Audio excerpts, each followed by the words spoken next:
Hello everyone, my name is Dr. Box Rivera po.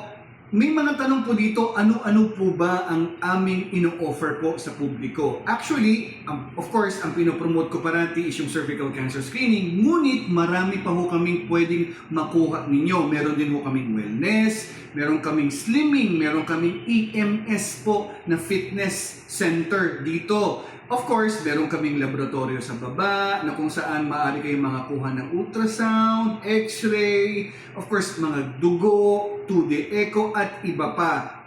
At may mga pinapakabago ko kaming ilalabas po mula po bukas sa Lunes, no? Magkakaroon na po kami ng pharmacy. Okay, ano bang ibig sabihin nito ng pharmacy? Ang ibig pong sabihin nito sa mga aming mga pasyente na nag-a-avail ng sa isang Yakap Clinic mula po Lunes. Ready na po kayong magpunta rito, magpalista, magpa-register, at later on, pwede na kayong umuwi ng merong dalang gamot sa aming Yakap Pharmacy. Basta ho, ang importante lang ho is kayo ay dapat isang PhilHealth member. For more details, please call ang aming tanggapan dito po sa Health Screen. Yun na po. Ako po, Dr. Box Rivera. I will see you soon. Bye-bye!